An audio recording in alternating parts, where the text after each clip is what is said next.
Okay. ప్రభునందు ప్రియులారా, దేవుని మహాకృపను బట్టి దేవుడు మనలను ప్రేమించి తన రెక్కల నీడలో భద్రపరిచి ఈ విధంగా ఆయన నామ మహిమార్థమై నడిపించుచున్న ఆయన కార్యాలన్నింటిని బట్టి ఆయనకు స్తోత్రం. கர்த்தருடைய பரிதான கிருபைக்காக ஸ்தோத்திரம். அவற்றின் சேட்டையின் கீழாக மூடி மறைத்து எல்லா காலத்திலும் நம்மை நடத்தி வருகின்ற மகா தயவுள்ள கிருபைகளுக்காய் இரக்கங்களை அன்பிற்காய் நாம் ஸ்தோத்திரம் செலுத்துகிறோம். దైవ గ్రంథంలో ఎన్నో సంగతులు వ్రాయబడ్డాయి. అయితే మనము కీర్తనల గ్రంథములో క్రీస్తు ప్రభువును గూర్చిన విశేషతలు మనం వింటూ వస్తూ ఉన్నాం. வேதத்தில் அநேக மகத்துவமான காரியம் எழுதி கொடுக்கப்பட்டிருக்கிறது. முக்கியமாக சங்கீத புத்தகத்திலிருந்து நாம் கிறிஸ்துவை பற்றி தியானித்து வந்து கொண்டிருக்கிறோம். భయము నొంది పాపము చేయకూడని గత వర్తమానంలో మనం విన్నాం.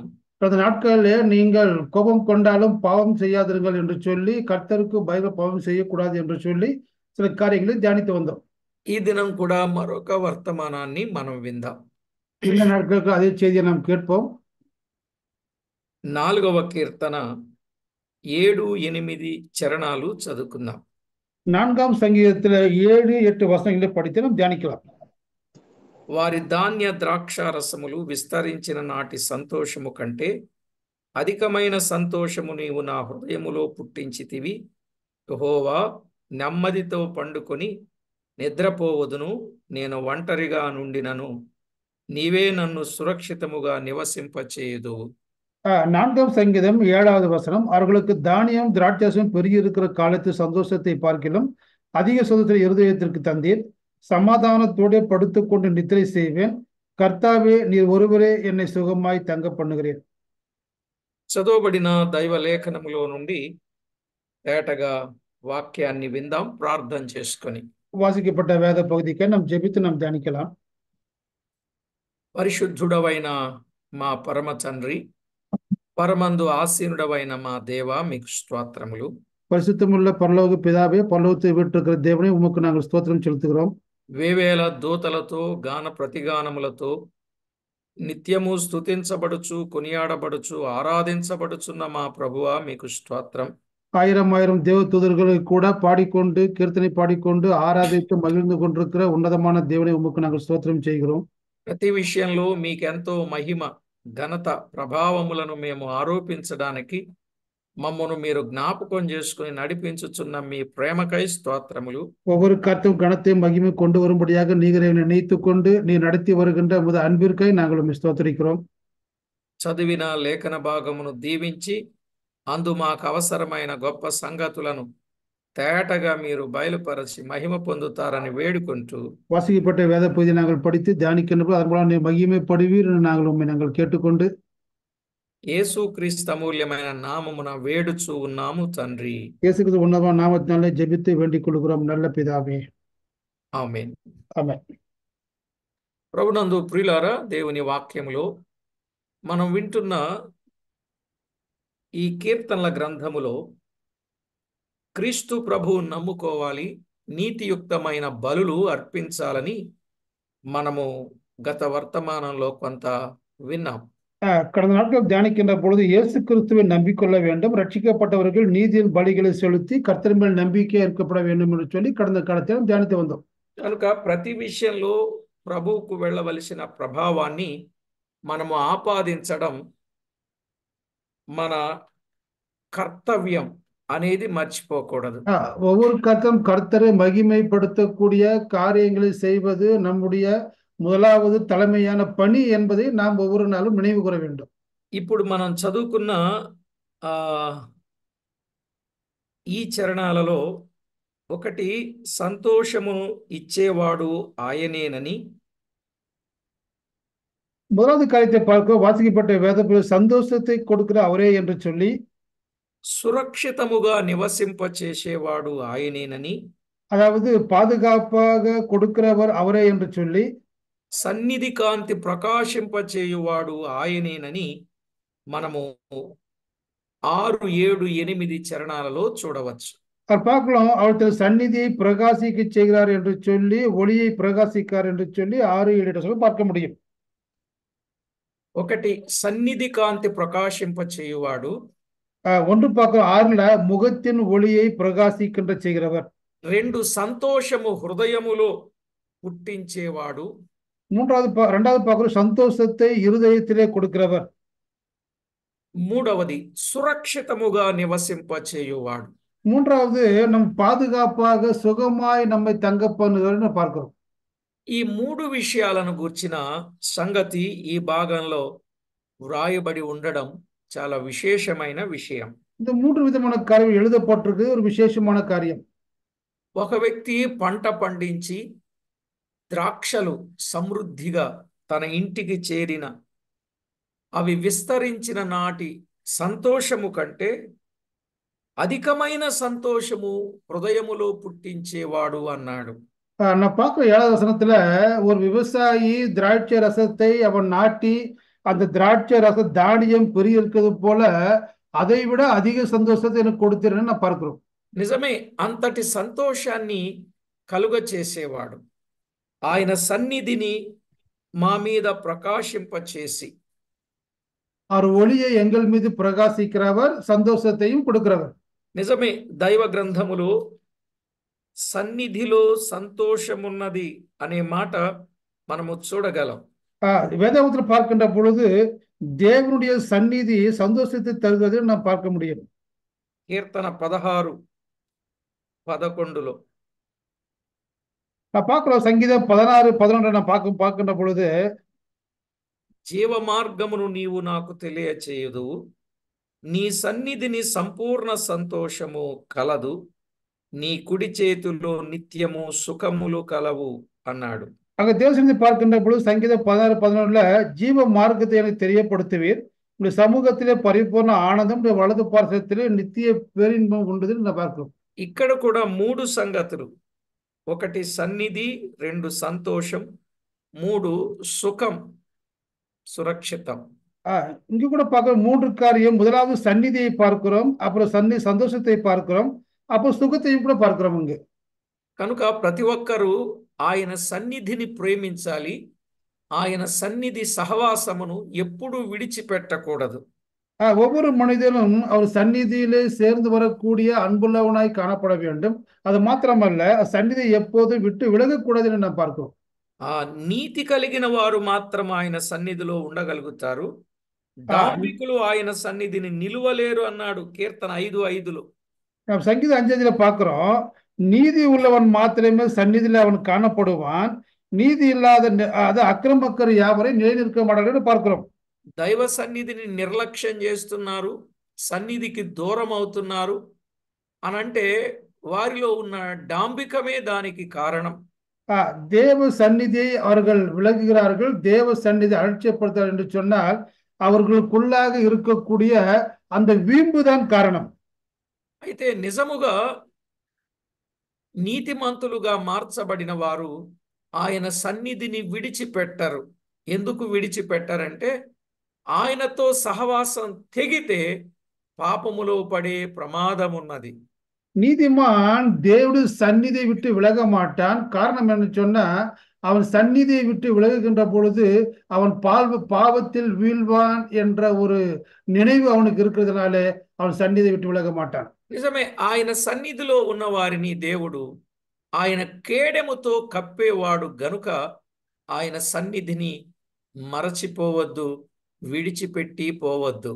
அவர் சந்நிதியில் இருக்கின்ற பொழுது அவர் தன் கேடகத்தினாலே நம்மை மூடி பாதுகாக்கிறார். அதனால் நம் தேவனுடைய சந்நிதியை விட்டு விலகவோ, தேவனுடைய சந்நிதியை விட்டு தூரம் போகவோ நாம் கூடாது. ఆయన సన్నిధిలో తీర్పు తీర్చే అవకాశము కూడా ఉన్నది. 9:19లో వ్రాయబడింది. நான் பார்க்கிறோம், அதே சங்கீதம் 9:19 கூட நான் பார்க்கிறோம். அவர் சந்நிதியை பார்க்கின்ற பொழுது தீர்ப்பு செய்யக்கூடிய அப்படின்னு சொன்னா நியாயம் தீர்க்கக்கூடியவர்கள் அந்த సన్నిధిలో பார்க்க முடியும். నీ సన్నిధిని జనములు తీర్పు పొందుదురు అన్నాడు. நம்முடைய సమూహத்திலே జనంగల్ న్యాయం తీర్க்கப்பட கடவர்கள் நான் பார்க்கிறோம்.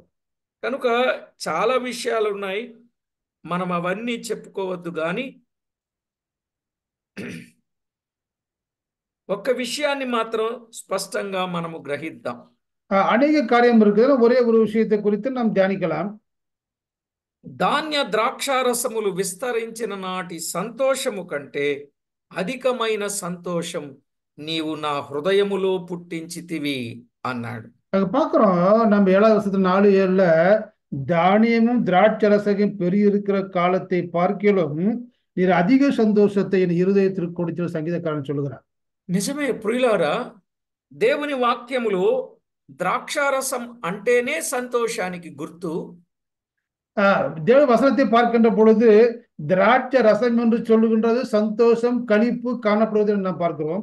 అయితే నీవు అధికమైన సంతోషం నా హృదయములో పుట్టించావన్నాడు. అధికమైన సంతోషం నా హృదయములో పుట్టించావన్నాడు. ஆனாலும் நீர் அதிகமான சந்தோஷத்தை நீ இருதயத்திற்குள் தந்தீர் என்று சொல்லுகிறார் தாவீதுக்கார். ఒక వ్యక్తికి అధికమైన సంతోషం ఎప్పుడు కలుగుతుంది అని అన్నప్పుడు, ஒரு மனிதனுடைய வாழ்க்கையிலே அதிக சந்தோஷம் எப்பொழுது அவனுக்கு காணப்படுகிறது என்று சொன்னால், కీర్తనల గ్రంథం 126వ కీర్తనలో 2వ చరణాన్ని 3వ చరణాన్ని మనము చదువుకుంటాం. பார்க்கிறோம். அதே சங்கீத புஸ்தகத்திலே 126ஆம் சங்கீதம் 2 மற்றும் 3 வசனம் படிக்கலாம். 3వ చరణం, యెహోవా మన కొరకు గొప్ప కార్యములు చేసి ఉన్నాడు, మనము సంతోషభరితులమైతిమి అన్నాడు. பார்க்கிறோம் 3ல கர்த்தர் நமக்கு பெரிய காரியங்களை செய்தார், இது நிமித்தம் நாம் மகிழ்ந்திருக்கிறோம் என்று சொல்கிறோம். ఎప్పుడండి సంతోషం? దేవుడు మన పక్షంగా చేసిన గొప్ప కార్యాలను బట్టి మన జీవితంలో సంతోషం అనేది ఉంటుంది. எப்பொழுது சந்தோஷம் என்று சொன்னால், கர்த்தர் நம்முடைய வாழ்விலே பெரிய காரியங்களை செய்கின்ற பொழுது நமக்குள் சந்தோஷம் இருக்கும் என்று பார்க்கிறோம். ఆ సంతోషం ఎలాంటి సంతోషం?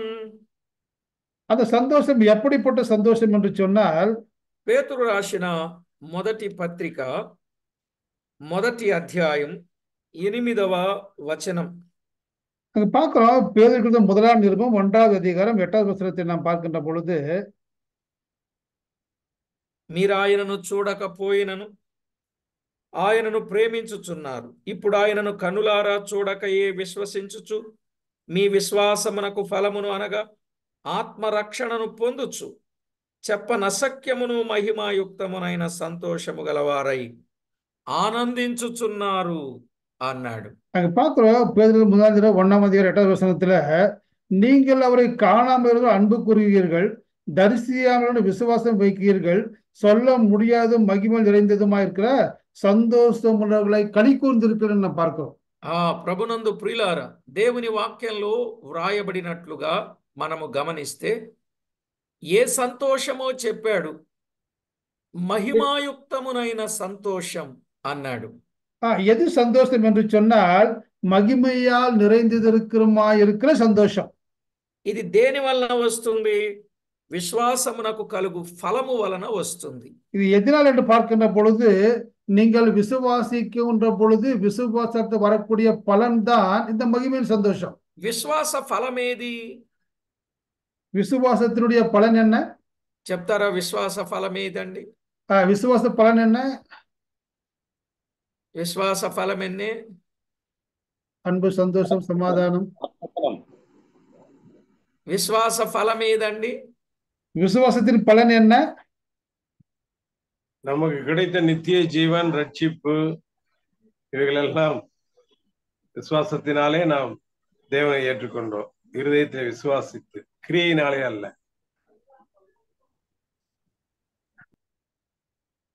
విశ్వాస ఫలం అండి ఎంతమంది ఉన్నారు చెప్పరే? விசுவாச பலன் என்பது ஆத்மா ரட்சிப்பு. விசுவாச பலன். విశ్వాస ఫలం ఏంటంటే ఆత్మరక్షణ. விசுவாசத்தின் பலன் எது என்று சொன்னால் ஆத்மா ரட்சிப்பு. ఎప్పుడైతే ఆత్మ రక్షణ వారి జీవితంలో కలుగుద్దో వారికి పనసక్యమైన మహిమాయుక్తమునైన సంతోషము కలిగిన వారుగా ఉంటారు. எப்பொழுது ஒரு மனிதன் விசுவாசிக்கிறானோ, ஆத்மா ரட்சிப்படைகிறானோ, அதன் பலன் என்ன என்று சொன்னால் மகிமையினால் நிறைந்திருக்கிற மாதிரி சந்தோஷம். చూసారా? మహిమాయుక్తమైన సంతోషం. மகிமையினால் சந்தோஷம். దావీదు ఎప్పుడైతే పాపం చేశాడో ఆయన ఏం పోగొట్టుకున్నాడండి? సంతోషాన్ని పోగొట్టుకున్నాడని 51వ కీర్తనలో 2-3 సార్లు వ్రాయబడినట్లుగా చూస్తాం. எப்பொழுது தாவீது பாவம் செய்தானோ அந்த சந்தோஷம் அவனை விட்டு போனது என்று சொல்லி 56 சங்கீதத்தில் 3 இடங்களில் எழுதியிருக்கிறார். నిజమే. సంతోషాన్ని పోగొట్టుకున్నాడు, రక్షణ ఆనందాన్ని పోగొట్టుకున్నాడని కూడా వ్రాశాడు. அவன் ரட்சிப்பை போக்கடித்துக் கொண்டான். அது மாத்திரமல்ல, சரி, ரட்சிப்பின் சந்தோஷத்தை போக்கடித்துக் கொண்டான். కాబట్టి ప్రభునందు ప్రియులారా, ఒక వ్యక్తి తన జీవితంలో ఏదైనా పాపం చేస్తే ఆ సంతోషాన్ని పోగొట్టుకుంటాడు. రక్షణ మిగిలి ఉంటుంది కానీ సంతోషాన్ని పోగొట్టుకుంటాడు. ஒரு మనిషిని பாவம் செய்கின்ற பொழுது ரட்சிப்பு இருக்கிறது. ஆனா என்ன பண்றான்? அந்த ரட்சிப்பின் ஆனந்தத்தை அவன் போக்கடித்துக் கொள்கிறான். ఎందుకంటే రక్షణ నిత్యము ఉండేది నిత్య రక్షణ. ஏன்னா ரட்சிப்பு நித்திய காலமாய் காணப்படும். அதனால் அதுக்கு நித்திய ரட்சிப்பு என்று பெயர். రక్షించబడినప్పటికీ కూడా ఆ సంతోషం లేకపోతే అతడు నెమ్మది లేని వాడుగా ఉంటాడు. ஒருவேளை ரட்சிக்கப்பட்டனா சந்தோஷம் இல்லை என்று சொன்ன நமக்குள்ள என்ன இல்ல, நிம்மதி இல்லாதவனா இருக்கிறான். అందుకే భయం నొంది పాపము చేయకూడని ముందే చెప్పాడు మన కీర్తనలో. அதான் சொல்றாரு, நீ கோபம் கொண்டாலும் பாவம் செய்யாதிருங்கள் என்று சொல்லி நம்ம సంగీతంలో பார்த்திருக்கிறோம். కాబట్టి ఒక వ్యక్తి తన జీవితంలో రక్షించబడ్డాడు అనంటే అతడు సంతోషం కలిగిన వాడయ్యాడు. ஒரு மனிதன் ரட்சிக்கப்பட்டால் என்று சொன்னால் அவன் சந்தோஷம் உள்ளவனாய் அவன் இருக்கிறான் என்று அர்த்தம். అది ఏ లోకంలో సంతోషం అండి? భూలోకంలో సంతోషమా, మహిమలోకంలో సంతోషమా? ஒருவேளை சந்தோஷம் பூலோகத்திலயா இல்ல மகிமைக்கு எடுத்துக்கொண்டு அந்த పరలోకத்திలా?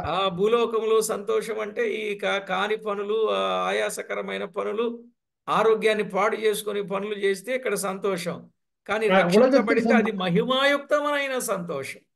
அதாவது உலகத்தில் சந்தோஷம் என்று சொன்னால் வேண்டாத வேலைகளை செய்து மனசும் மாசு விரும்பலை செய்து பிரியமில்லாத ஆரோக்கியத்தை கெடுத்துக்கொண்டு சந்தோஷம் அல்ல.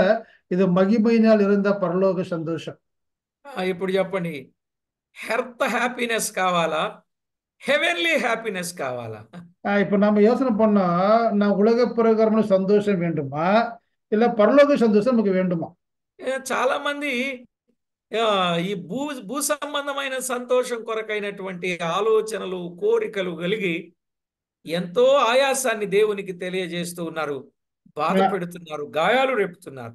அநேகர் பார்க்கின்ற பொழுது உலக பிரகாரமான சந்தோஷங்களுக்காக ஜபம் செய்து வேண்டாத வேலைகளை செய்து தேவனுடைய துக்கம் ஊட்டும்படிய காரியங்களை செய்து கொண்டிருக்கிறார்கள். కనుక అట్టి సంతోషం మనకి వద్దు. మనకి పరసంబంధమైన, ఆత్మ సంబంధమైన, మహిమాయుక్తమైన సంతోషం కలిగిన వారంగా ఉండాలి. நமக்கு அப்படி சந்தோஷம் அல்ல, நம்ம பரலோக சந்தோஷம், ஆவிக்குரிய சந்தோஷம், மகிமையின சந்தோஷம் நமக்கு வேண்டும். చూడండి, అది ఎప్పుడొచ్చుద్ది? విశ్వాసమునకు ఫలముగా వస్తుంది అనే విషయాన్ని చెప్తా ఉన్నాడు. அது எப்பொழுது கிடைக்கும் என்று சொன்னால் விசுவாசத்தின் பலனாகிய மகிமையின சந்தோஷத்தை நாம் பெற்றுக்கொள்கிறோம். లూకా వ్రాసిన సువార్తలో லூக்கா நற்செய்தி நூல் 19వ అధ్యాయం 6వ వచనాన్ని కూడా చదువుకుందాం. லூக்கா 19ஆம் அதிகாரம் 6ஆம் வசனத்தை பார்க்கின்ற பொழுது, అతడు త్వరగా దిగి సంతోషముతో ఆయనను చేర్చుకొనెను అన్నాడు. அவன் சீக்கிரமாய் இறங்கி சந்தோஷத்தோடு அவரை அழைத்து கொண்டு போனான் என்று பார்க்கிறோம். 19:9 నేడు ఈ ఇంటికి రక్షణ వచ్చి ఉన్నది అన్నాడు. 19:9 பார்க்கிறோம், இன்றைக்கு இந்த வீட்டுக்கு ரட்சிப்பு வந்தது என்று சொல்கிறார். కనుక ప్రభునందు ప్రియులారా, దైవ లేఖనంలో మనము తేటగా గమనించాల్సింది, జక్కయ్య యేసు ప్రభువును చూడాలని వచ్చాడు, కానీ యేసు ప్రభు చేశాడు. ஜக்கரியா இயேசு கிறிஸ்துவை காண வேண்டும் என்று வந்தான். ஆனால் இங்கு பார்க்கிறோம், இயேசு கிறிஸ்துவே அழைக்கப்பட்டு வீட்டுக்கு அழைத்துக் கொண்டு போகிறார். ఎప్పుడైతే జక్కయ్య యేసు ప్రభువును చూచాడో, చూచినటువంటి వ్యక్తి సంతోషముతో దిగిపోయాడు. ఆయనే, నేడు నేను నీ ఇంట ఉంటాను, నువ్వు రా అనగానే అతడు దిగి వచ్చినట్లుగా చూస్తున్నాం. அங்கு பார்க்கிறோம், இயேசு சந்தோஷப்பட்டான். அவரை ஒன்று அண்ணாந்து பார்த்து, நீ சீக்கிரமா இறங்கி வா, உன் வீடு தங்க வேண்டும் என்று சொன்ன பொழுது அவன் சீக்கிரமா இறங்கி சந்தோஷத்தை அழைத்து கொண்டு போனான். నిజమే ప్రియులారా, అతడు సంతోషముతో అన్నాడు. నిజంగా ఎందును బట్టి సంతోషం? విశ్వాసమునకు కలుగు ఫలం, రక్షణ పొందాడు. ఆయన్ని చూస్తే రక్షణ అనే విషయం ఆయనకు అర్థమైపోయింది. ఆయన ఇంట ఉండడానికి వచ్చాడనే సంగతి అర్థమైపోయింది. ఇప్పుడు అతడు సంతోషముతో ఆయనను చేర్చుకున్నాడు. ஜக்கரியா இயேசு கிறிஸ்து பார்த்த உடனே சந்தோஷப்பட்டான். அந்த ரட்சிப்பின் ஆனந்தத்தை பெற்றுக்கொண்டான். வீட்டிற்கு தங்க வேண்டும் என்று சொன்ன பொழுது அவன் இன்னும் அதிகமாய் சந்தோஷப்பட்டு அவர் அழைத்துக் கொண்டு போகிறார். కనుక ప్రతి వ్యక్తికి సంతోషం అనేది చాలా ఇంపార్టెంట్. ஒவ்வொரு மனிதனுக்கும் சந்தோஷம் என்பது வாழ்க்கையில் ஒரு முக்கியமான அம்சம். ఎందుకంటే ఏ పని చేసినా మనుషుడు ఆ పనిలో సంతోషాన్ని వెతుక్కుంటూ పని చేయాలని అనుకుంటాడు. ஒவ்வொரு மனிதனும் எதை தெரிகிறார், ஒவ்வொரு காரியத்திலும் அவன் சந்தோஷம் அடைய வேண்டும் என்று சொல்லித்தான் காரியத்தை செய்கிறான். సంతోషము లేదని అనుకుంటే ఆ పని చేయడానికి మనుషుడు ముందుకు వస్తాడంటారా? ஒருவேளை சந்தோஷம் கிடைக்காது என்று சொன்னால் அவன் அந்த வேலை செய்ய முன்வருவானா?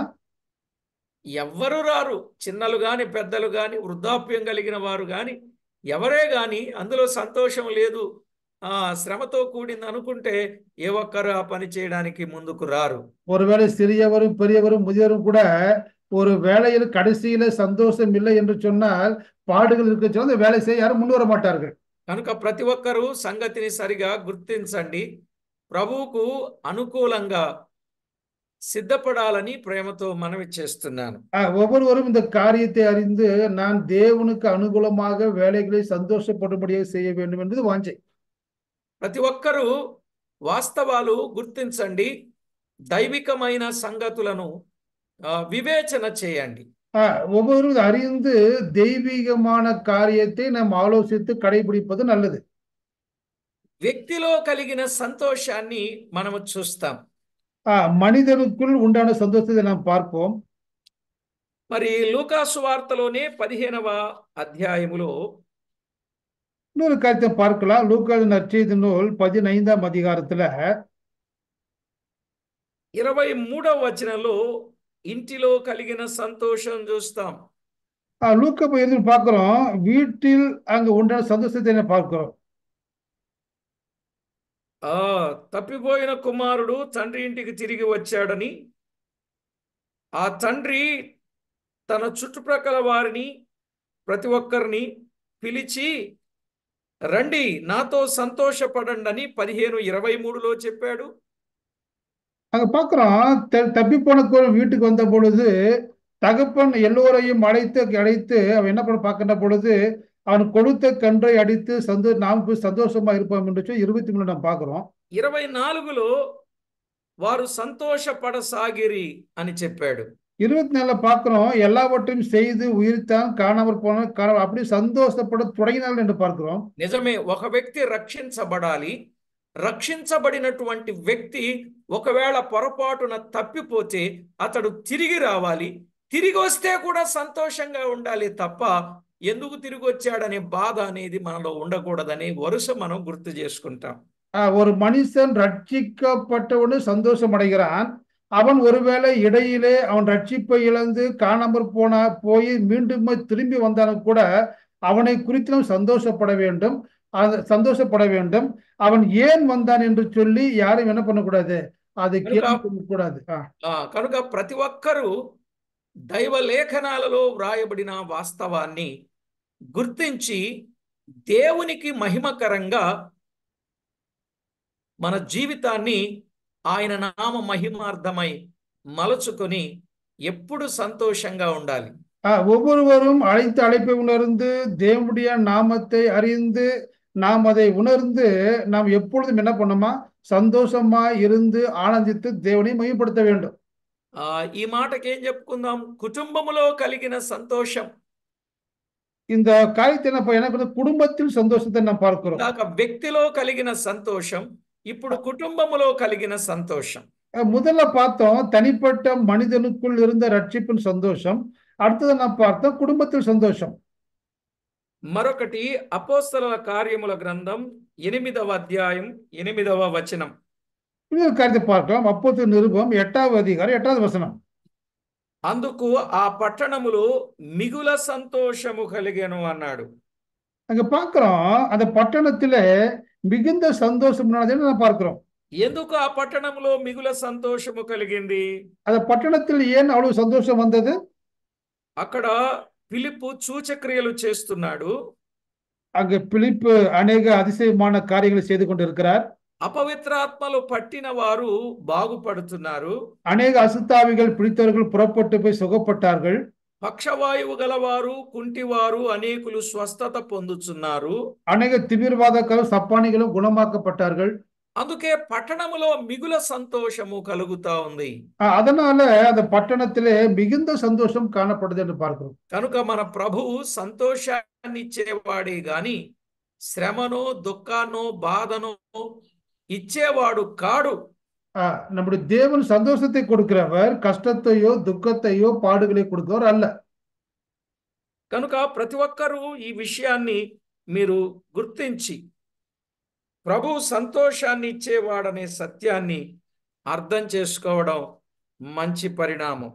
ஒவ்வொரு காரியத்தை அறிந்து என் தேவன் சந்தோஷத்தை கொடுக்கார் என்பதை நம் வாழ்க்கையை உணர்ந்து கொள்ள வேண்டும். దేవుని వాక్యములో మనం ఆలోచన చేసినప్పుడు இன்னும் நாம் காரியங்களை ஆலோசிக்கின்ற பொழுது అనేక మంది జీవితాలలో నిజమైన సంతోషాలను నింపినవాడు ప్రభువైన యేసుక్రీస్తు ఒక్కరే. அநேகருடைய வாழ்க்கையிலே சந்தோஷத்தால் நிரப்பினவர் யார் என்று சொன்னால் நம்முடைய ஆண்டவராகிய இயேசு கிறிஸ்து మాత్రమే.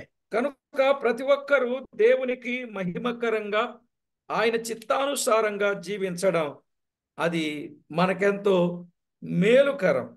ஒவ்வொரு வாழ்விலும் ஒவ்வொரு மனிதனும் தேவனுடைய சித்தத்தை அறிந்து வாழ்க்கையிலே நாம் சந்தோஷத்தை அனுபவிக்கப்பட வேண்டும் நோக்கத்தோடு கூட இயேசு கிறிஸ்து அறிந்து கொள்வது நலமானது. అపోస్తలుల కార్యముల గ్రంథములో 11వ అధ్యాయం 23వ వచనాన్ని చదువుకుందాం.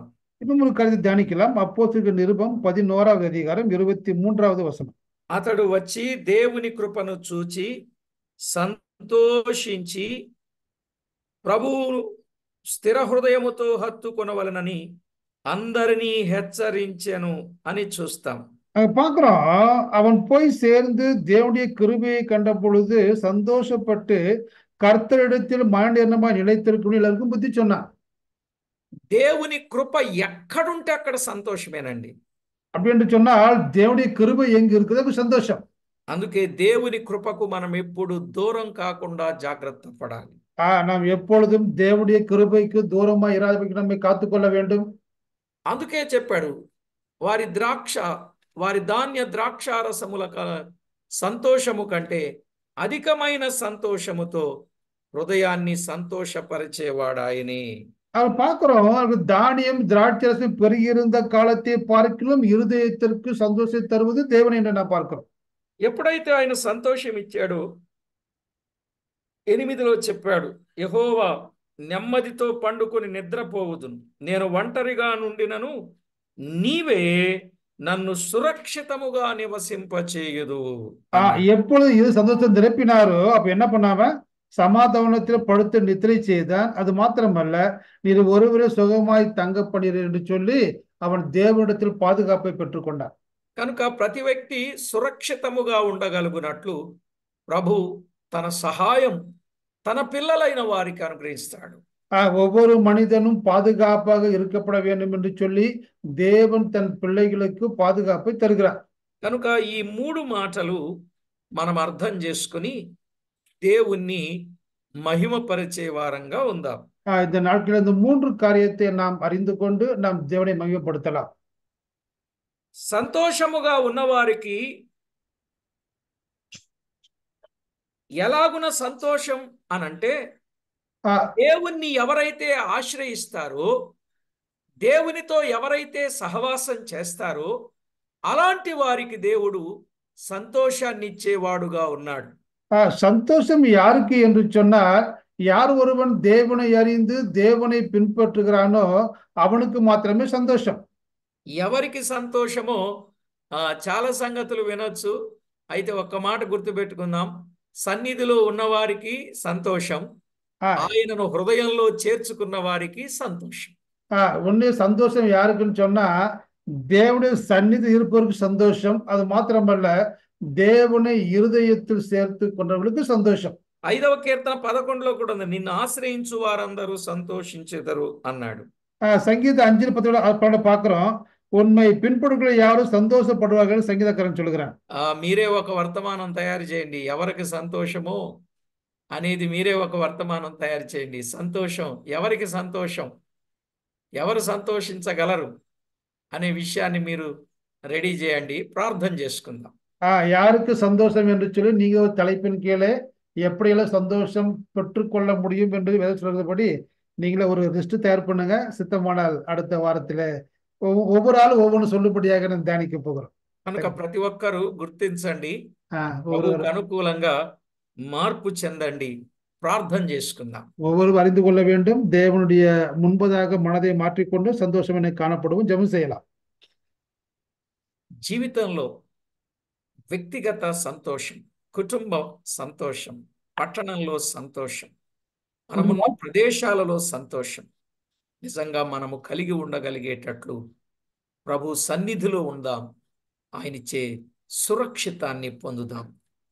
நாம் கூட பார்க்கின்ற பொழுது தனிப்பட்ட வாழ்க்கை சந்தோஷம், குடும்பத்து சந்தோஷம், பட்டண சந்தோஷம், அது மாத்திரமே தேவனுடைய சந்நிதியில் சந்தோஷம், அப்படியாக சந்தோஷமாய் காணப்படும்படியாக நாம் தேவனுடைய சந்நிதியில் நாம் சந்தோஷமாய் காணப்படுவோம். దేవుడు ఆయన సన్నిధిని ప్రకాశింపజేసేవాడు, தேவன் హృదయములో సన్నిధి సంతోషాన్ని పుట్టించేవాడు, సురక్షితముగా నివసింపజేసేవాడు. தேவன் முகத்தின் ஒளியை பிரகாசிக்கின்ற செய்கிற தேவன், தேவன் சந்நிதியை கொடுக்கிற தேவன், தேவன் இறுதி சந்தோஷத்தை கொடுக்கிற தேவன், தேவன் நம்மை சுகமாய் தங்க பண்ணுகிற தேவன். ఆ విధంగా సిద్ధపడదాం, ప్రార్థన చేసుకుందాం. அப்படியே நாம் சித்தப்படுவோம், ஆயத்தப்படுவோம்.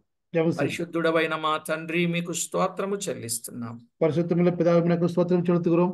మమ్మను ప్రేమించి మీ వాక్యము ద్వారా ఎన్నో విషయాలు మాకు నేర్పిస్తున్న సత్యము కొరకు స్తోత్రము చెల్లిస్తున్నాం. அன்பு செய்து எத்தனையோ கற்றுக் கொடுக்கின்ற மகா பெரிய தயவிற்காக நாங்கள் உம்மை ஸ்தோத்திரிக்கிறோம். ప్రతి విషయంలో మేము హ్యాపీగా ఉండాలని, సంతోషంగా ఉండాలని మా పట్ల మీరు ఆలోచన కలిగిన దేవుడవు. ஒவ்வொரு விஷயம் சந்தோஷமா இருக்கப்பட வேண்டும் என்று நீர் எங்கள் மீது ஆலோசனை வைத்துக் கொண்டிருக்க தேவன். అందుకే రక్షించారు, దైవ రాజ్యం ఇచ్చారు. మీకు స్తోత్రం. அதற்காக நீங்கள் ரட்சித்தீர், எங்களுக்காக தேவ ராஜ்யத்தை உங்களுக்கு கொடுத்து அதற்காக ஸ்தோத்திரிக்கிறோம். ఇంతకంటే సంతోషం మాకేముంది ప్రభు? இதைவிட மேலான சந்தோஷம் உலகத்தில் வேறு ஒன்றுமில்லை தேவன். నిజానికి వాటికి మేము అర్హులము కాదు, అయినా మమ్మను ప్రేమించి మా దుఃఖమును తొలగించి సంతోషాన్ని అనుగ్రహింపజేసినందుకు కృతజ్ఞతలు చెల్లిస్తూ, ஆனாலும் இந்த சந்தோஷம் பார்த்தனால ஆனாலும் நீர் எங்களை அன்பு செய்து நீர் எங்களை துக்கத்தை தொலைத்து விட்டு நீர் சந்தோஷத்தை உண்டாக்கி கொடுத்த தேவனுக்காக நாங்கள் ஸ்தோத்திரம் செய்து கொண்டு మా ప్రభు అయిన యేసు క్రీస్తు నామమున వేడుచూ ఉన్నాము తండ్రి. ஆண்டவர் மீட்பர் உன்னதமான இயேசு கிறிஸ்து நாமத்தினாலே ஜெபித்து வேண்டிக் கொள்கிறோம் நல்ல பிதாவே. ఆమేన్. ஆமென். ప్రభునందు ప్రియులారా, ఈ 3 మాటలు బాగా గుర్తుపెట్టుకుంటారా? సన్నిధిని ప్రకాశింపచేసేవాడు. 3 காரியத்தை ஞாபகம். 1, அவர் தேவனுடைய முகத்தின் ஒளியை பிரகாசிக்கிற தேவன். 2, అధికమైన సంతోషం హృదయములో పుట్టించేవాడు. 2வது அதிக சந்தோஷத்தை இருதயத்திற்கு கொடுக்கிற தேவன். 3, సురక్షితముగా నివసింపచేయువాడు. 3 நம்ம சுகமாய் தங்க பண்ணுகிற தேவன்.